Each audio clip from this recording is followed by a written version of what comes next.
Be warned, there's a plot afoot to ruin your novel, and the person plotting against you could be you, especially if you make any of the 5 plotting mistakes that we're going to talk about today. Plotting or outlining your novel before you actually start writing can be a great way to plan ahead and potentially head off any headaches.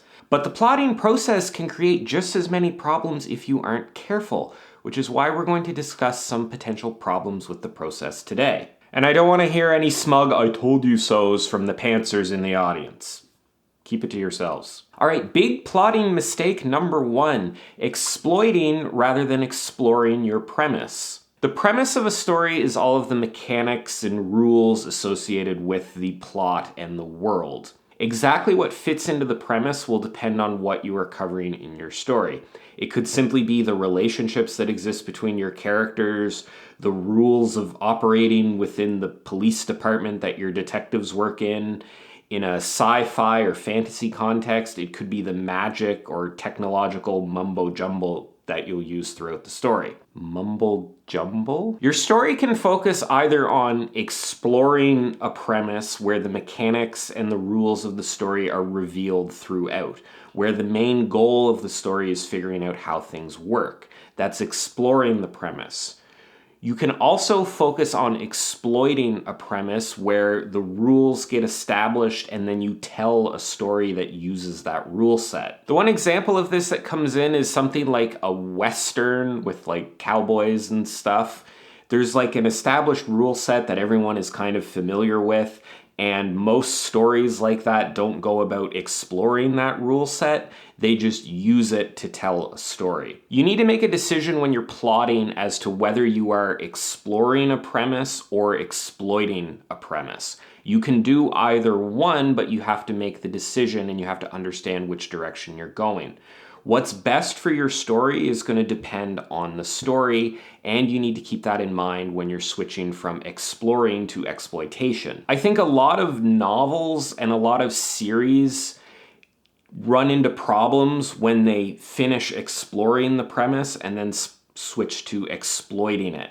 If the reader was really enjoying that exploration and it comes to an end, even if the further parts of the story that you go into are really interesting, it's still a change. You're no longer exploring, you've kind of switched gears, and some readers may not like that. Big plotting mistake number 2, not balancing your arcs. Your novel is likely going to have multiple arcs. There's the whole mystery of the murdered butler, there's the relationship between what's-his-face and so-and-so, there's the exploration of the centuries-old conspiracy regarding a butler-based secret society.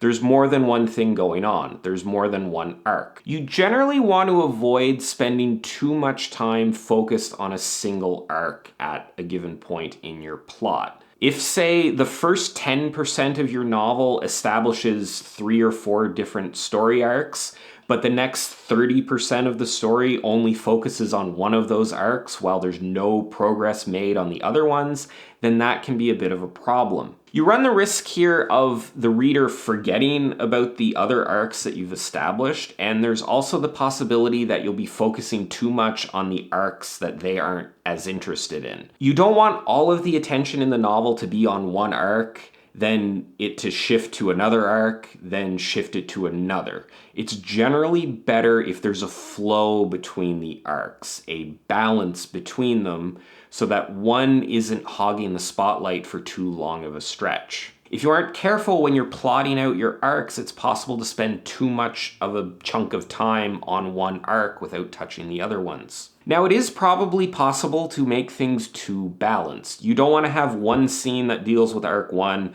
and then the next scene deals with arc 2, and then the next scene deals with arc 3, and then the scene after that deals with arc 1. It's okay to spend a little bit more time on one arc before moving to another one.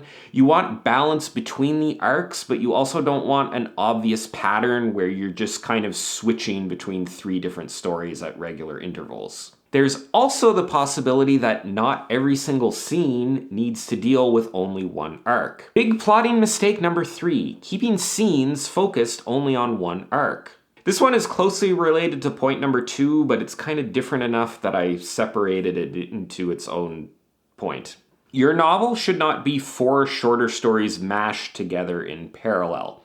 While having arcs centered around different elements is totally fine, as we discussed, you don't want too strong of a separation between those arcs. There needs to be some overall level of coherency. Where this can manifest when plotting out your novel is having scenes that only address one plot arc. You can add a lot of coherency by having a single scene that advances multiple plot arcs. Our heroes get into a gunfight with the villains at the abandoned warehouse, which gets them one step closer to unraveling the evil plot. And during this scene, Hero A rescues Hero B, who's dangling by their fingertips off a ledge. As Hero A heaves Hero B back onto the rooftop, their eyes meet for just the briefest of moments, igniting a spark that will fuel an upcoming romantic arc.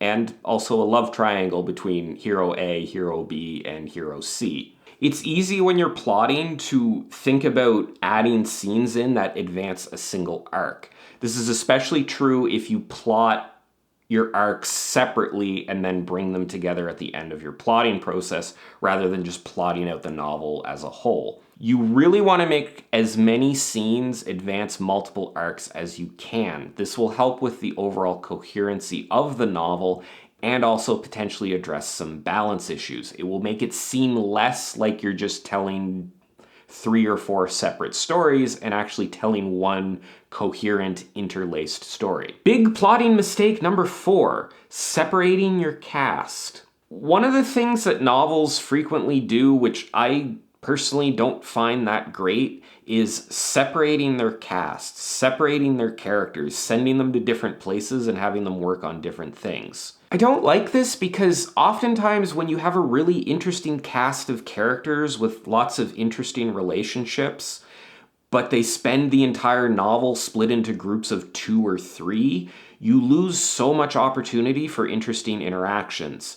This gets back to the balancing and not having scenes working on multiple arcs as well. Honestly, the place where you mostly see this are in like epic fantasy series, which kind of makes sense because those series are so large in scale that having separated arcs, having multiple things happening in different places in the world is a must. And there is value to this. It allows multiple parallel arcs, and if you want a really epic scale, then you can't just focus on a group of characters in one place. Also, isolating 2 characters together, especially ones who don't get along, can lead to some interesting arcs.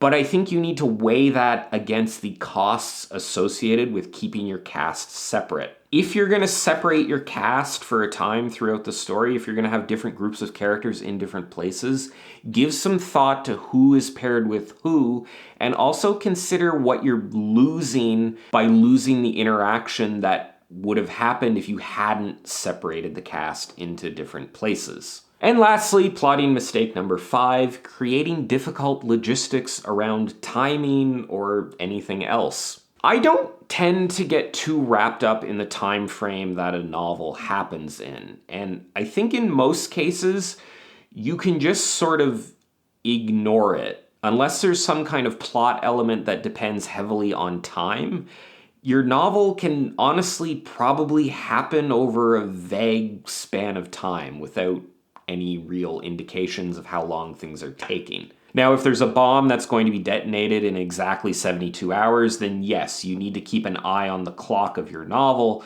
But for a lot of other novels, you can usually gloss over the time frame a little bit, and as long as there isn't anything obvious like jumping between night and day at weird intervals, you're usually probably okay. All of that being said, when you're plotting, you want to keep an eye on how much time things are taking. You want to avoid things like jumping between day and night at weird places.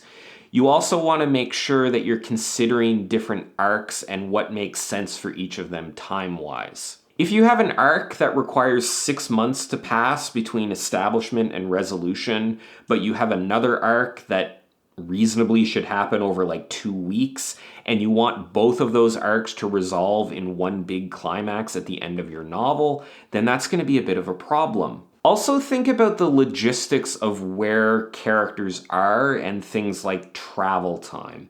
If a group of characters needs to fly from Zurich to Hong Kong and everyone waiting in Hong Kong is just sort of waiting the whole time, then that can create a lot of problems. You don't want to plot yourself into a corner where you have characters who only have 2 hours to deal with a problem, which requires them taking a 16-hour flight to get to where the problem is. You want to avoid things like that. I don't know if you need to go full on, like plotting out the dates and times that specific events are happening relative to each other, but if you have a novel with a lot of time-dependent stuff happening, like a thriller or something like that, then maybe going that far is a good idea. Going further with this video is not a good idea, which is why I'm going to end it here. I had actually planned to end it here. I'm not just making that up. I planned this out beforehand. So there you have it. I hope you enjoyed this video and found the advice in it useful. I'd love to hear your thoughts in the comments down below. As always, thanks for watching, and I will see you next time.